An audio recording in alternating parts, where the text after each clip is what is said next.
Political prisoners and talk of reforms. The political climate remains more uncertain than ever in Africa's second most populous country of Ethiopia. It's now feared that any government measure to suppress ensuing chaos could result in more violence and deaths.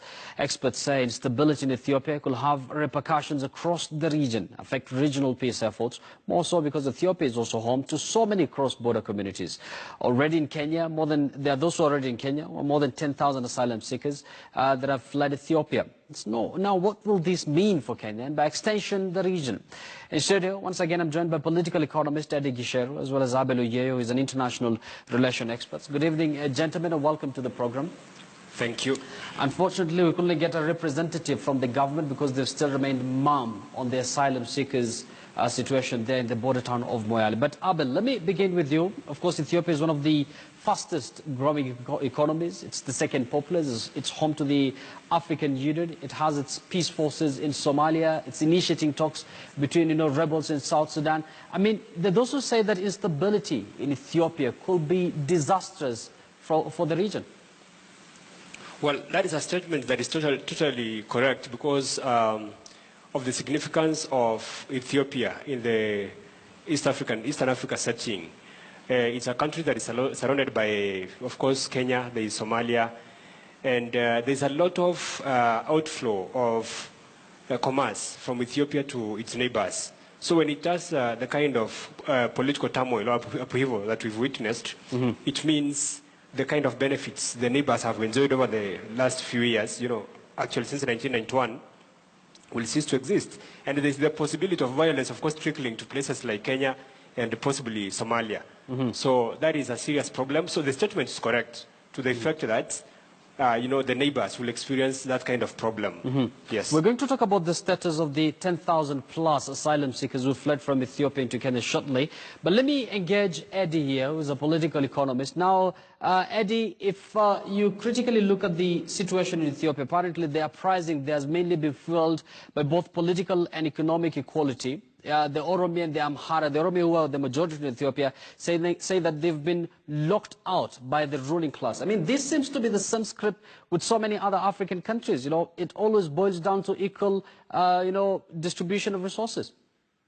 Certainly, Yusuf. I think that when you look at Ethiopia and the current crisis as it unfolds, you need to appreciate three things. Number one is that Ethiopia was never colonized, and therefore the economic permutation of Ethiopia comes from the backdrop that it was not colonized, so that you find that Ethiopia has had a feudal economy, basically, which at the best form of improvement have been imperial economy. I mean, it's just in the last 2 or 3 years that we are seeing Ethiopia making an attempt to coming to a liberal economy. But again, it's struggling because there have been a lot of years before this. Number two, you have to appreciate the fact that there are 3 competing ethnic communities, if you may, in Ethiopia, with the leading community being the Oromo, who make about 36% of the population. And then the second one is Amhara, which makes about 26% of the population. But then the smallest being the Tigray, which makes about 6% of the population. Now, if you look at the one issue that I started with, petitioning of the feudal kind of economy, you find that the smallest group, the Tigray community, is the one that actually controls the government and therefore the instruments of power, as well as the means and economic factors of production in the economy. And then the last one that you have to consider as you look into this crisis is the fact that we have got key international players in the Ethiopian economy. One, we start with the neighboring countries, which Eritrea is famously known about the struggle between Eritrea and Ethiopia, so that you find that we've had border disputes. I mean, in 1990s, we had a situation whereby Eritrea and Ethiopia had outstanding war on these border disputes. And then if you look at the north, we have got Egypt that has got also economic interest emerging from Ethiopia, which is the issue of the Nile dam project by Ethiopian government, which essentially is seen as going to be causing a serious crisis of water to the Egyptian community. Yes. But then lastly, you also look at other international players like China and other countries who are coming into this country yes. with yes. a lot of investment. Yes, Eddie, we are going to talk about investment, especially by foreign countries shortly. Yes. But let me engage Abel here. Abel, once again, this is a country that has more than 100 million people. Projections are that these numbers could increase maybe in the coming few years. And if you look at the entire East African community, that is Kenya, Tanzania, Burundi, and the rest, it accumulates to about 150 million. So clearly, this is a country that has a huge population. And once again, if you look at the East African region, Burundi, it's not that, the politics is not that good. We are seeing crisis in DRC. I mean, Somalia, things are not that fine. Do you think the region can afford to have an unstable country in the name of Ethiopia? Of course not. I think we've had so much, and in terms of conflicts and chaos and all that and wars, and I don't think we're ready for another, outburst of violence in Ethiopia. And Ethiopia, I think, is a representation of the kind of problem we have in terms of our governments. Now, when you look at Rwanda, for instance, the kind of economic distribution among the people is exactly what's going on in Ethiopia. The smallest group controls the greatest part of the economy. So over time, there is simmering tension and discontent, and of course, at some point, it bursts out and becomes violent. So what's going to happen is, I think East Africans and by extension Africans need to realize that the only lasting form of government is a democracy. Of course, according to Thomas Paine, democracies do not go to war, they don't fight. But once you have a dictatorship the way Ethiopia is and the way Rwanda is, you can have some kind of peace for a while, like 2-3 years. But over time, it breaks down. Society breaks down. So I think this is a moment for Ethiopians to actually come out and install the kind of government they want, a democracy. And I think we're seeing that happening, or most people remain optimistic that after the state of emergency, perhaps we're going to see a lot of reforms there. Yeah. Of course, only time will tell. Now, Eddie, once again, as a political economist, despite the economic growth that we're seeing in Ethiopia, it was ranked some time back as the third fastest growing, is it, in Africa, and clearly, from your own perspective, it seems without proper democracy, without good governance, if a country gains economically, then it's all in vain. I don't think so. I mean, as I was trying to give you the history, Yusuf, when you have an economy that, first of all, is closed, and number two, it doesn't trickle to all the communities that are there, they're going to be conflict. It doesn't matter whether it's democracy or dictatorship. What needs to happen, first of all, the whole idea around Ethiopian economic boom, I think is a narrative that is predicated by the outside world, but it doesn't actually indicate the idea of inclusive economic growth. For instance, you find that Ethiopia grows at a rate of about 8%. A country like Kenya grows at a rate of about 5.8%. But you'll find that when you come to look at things that actually do define economic wellness of a community or a country, then you find that countries like Kenya are ahead. So, for instance, if you look at the GDP of Ethiopia, is higher than Kenya. But if you look at as indices such as GDP per capita, which is basically how much is this wealth distributed among the population, you find that Kenya is way ahead at about $3,000 US, and Ethiopia is about 2,000. So the key here being the historical marginalization of communities such as Oromo and the Amhara become critical, and the main idea here would be to solve this conflict is about inclusive growth and inclusiveness in political and social permutation of the Ethiopian economy. I think that is what the main members, most members of the opposition have been fighting for. Now, Abel, I'm sure you'll agree with me that most African countries, share some sort of a cross-border societies. The same can be said between Kenya and Ethiopia. For example, the Oromo, the majority in Ethiopia, but they're minority here in Kenya. The same can be said of Nuer, who are in South Sudan, as a majority but minority in Ethiopia. And we're seeing some sort of a refugee influx. I don't know if they're yet to be termed as refugees. They can be termed as asylum seekers for now, from Ethiopia, about 10,000 plus. Kenya's already started feeling the heat from the Ethiopian crisis, right? Yeah, certainly. I think, and of course, Kenya has been on the receiving end when it comes to the refugee issue. Of course, you know, recently we pushed for the closure of Dadaab, and of course, there were so many refugees. Now, I think we cannot close one refugee camp only to open another. And according to Ethiopian authorities, of course, they've claimed the refugees have gone back, which is false. We still have quite a number remaining at Moyale on the side of Kenya. So Kenya has begun feeling the heat. And what we need to do, of course, as a country, not just Kenya, but the neighbors, you know, neighboring countries, that is Kenya, Somalia. Of course, Somalia has its own problems. So I don't think it should be expected to lead the way in, you know, pushing for democratic space expansion in Ethiopia. Kenya actually has to lead the way. And so as to make sure when there are problems in Ethiopia, they don't get here. And at the end of the day, that is why it's very necessary for African countries to pay attention to what's happening in neighboring countries. For example, Kenya cannot just sit by and watch as, for example, bad things happen in a place like Ethiopia or Uganda or, you know, Tanzania. Because at the end of the day, we have to feel the heat. I don't think we have the resources to take care of refugees. We cannot feed our people. There's famine. We cannot even deal with floods. So we have to pay attention. And Abel, the government has yet, you know, they've yet up to now remained mum about this situation. Is it that so much sensitive that they could not make a single comment about it? I think there's communication that is going on between the Kenyan government and the Ethiopian authorities, of course, under the leadership of the Prime Minister, who's, of course, handed in his resignation letter. They want to make sure the refugees are returned in a manner that is not alarming. But of course, the refugees are still there. They're still within Kenyan soil.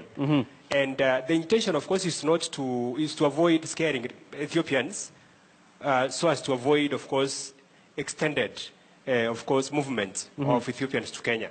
But we have that problem, and the deputy governor of Moyale town reported that they're trying to find out how they can be taken care of so as to avoid a humanitarian crisis. Yes. Unfortunately, once again, we couldn't get hold of any government official to speak about this matter. Now, Eddie, let's talk about the investment issue we've been talking about, you know, mainly foreign investment from countries like China, who don't look at, you know, necessarily factor in the political situation in any country. And as much as people criticize China, the U.S. also has been enjoying a lot of close ties with Ethiopia despite the human rights record there. Do you think foreign governments also have a hand, you know, in this kind of you know, governance, not just Ethiopia but also other countries in Africa? I think a foreign government have got a lot of responsibilities, although in my view, I believe that we should not be quick to prescribe an outward-looking solution to the Ethiopian problem. I mean, if you look at Ethiopia and Kenya, for instance, you'll find that the three key leading economies in their orders of excellence are almost the same. You find that Kenya is predominantly a service industry. Ethiopia is predominantly a service industry at around 42% of the Ethiopian economy is service industry. The second being agriculture, which is at about 35%. And then the last one being industry, which is about 21%. Now, if you look at that permutation, and then if you look at what has triggered this most recent violence in Ethiopia, you'll find that it was caused by what we call the Addis Ababa Master Plan, which was basically an attempt by government to take land from the Oromo and put it under the Addis Ababa municipality and somehow rethink idea around industrialization. But then that is in the backdrop of an economy that the second biggest area of production is agrarian. And why is this so? Because when external players like China or the US come and trade only with the government in processes that are not people-led, they tend to force these governments or influence these governments to start having economic production systems or permutations that only do benefit those governments as well as the local governments, such as the government of Ethiopia. So the solution lies within the government of Ethiopia, first of all, to acknowledge that it has got a predominantly service industry and then predominantly agrarian peasant industry, that then the economic permutation should be people-led. Because if you look at the people who are now coming to Kenya, most of them are Oromo, who, again, have been bigger part of the players of people who are being displaced as farmers in Ethiopia. Well said. And Abel, do you agree with Eddie that solution first should come from the Ethiopian government in order to have some sort of sanity back in that country?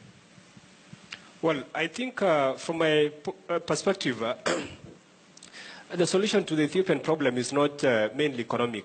Once again, I'll go back to the whole idea of governance or government. I think what Ethiopians need to do as we speak now is to embrace democracy. And I think that should be a lesson not just to Ethiopia, but other African countries. That is Rwanda, and Uganda as well. Mm-hmm.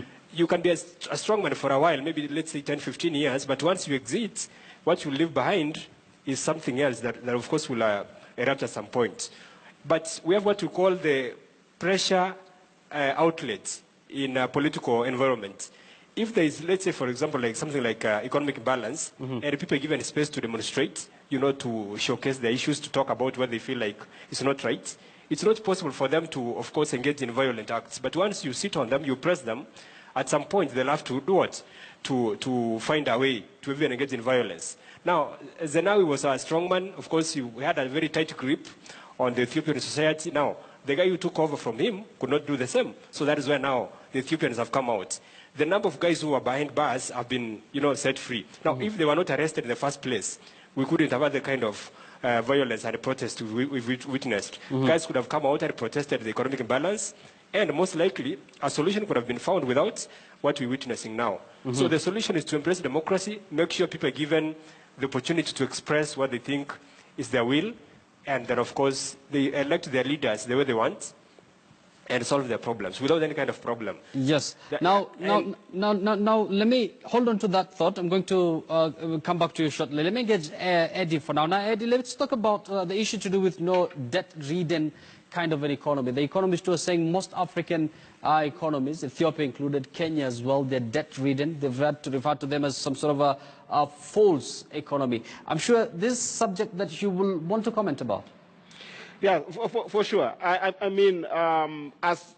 These things are all tied in the sense that if you've got an economy that is more state-oriented than people-oriented, you will always have the interest of the state predicated upon the individuals, such as the presidency and such as some departments of state taking lead on economic matters, and therefore you have this idea of economic growth that is predicated on the idea of industrialization and mega projects that do not necessarily help the people. And Ethiopia is one of them, just like Kenya, whereby you find people going to get syndicated loans from abroad, as well as other loans on bigger infrastructural programs mm-hmm. that we have seen coming out of Ethiopia.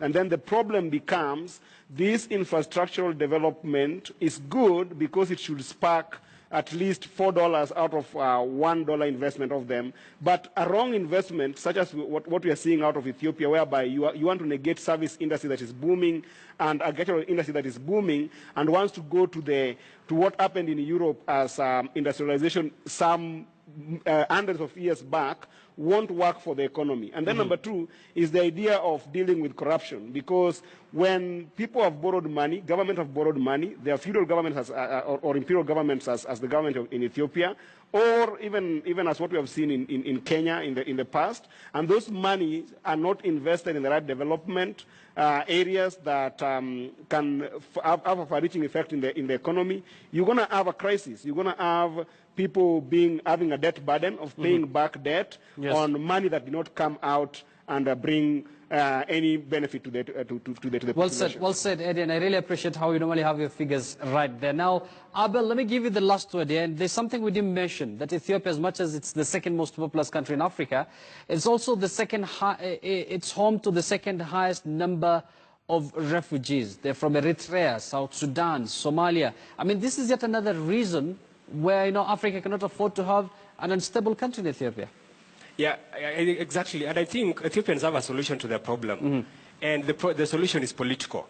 A couple of things. Number one, the Oromo have to be given a chance to produce the next prime minister of Ethiopia. They're the most populous, and for a long time, they've not produced a national leader. I think that is the pressure point as we speak now. And they've come out and said the next prime minister has to be from the Oromo side of the country. Then number two, I think it's an opportunity for them to expand the space, the democratic space, so as to allow, civil society and additional political parties. And the smaller group, I think it's called the Tigrayan People's Liberation Front, has to, I think, create more ground, more space. So I think the solution is political. Yes, yes. I think you've delivered your point there. Thanks a lot, Abel, for your input. Always a pleasure to have you on board. Abel Oyoyo is an international affairs expert, as well as Eddie Gisheru, who is a political economist. Many thanks, both of you, for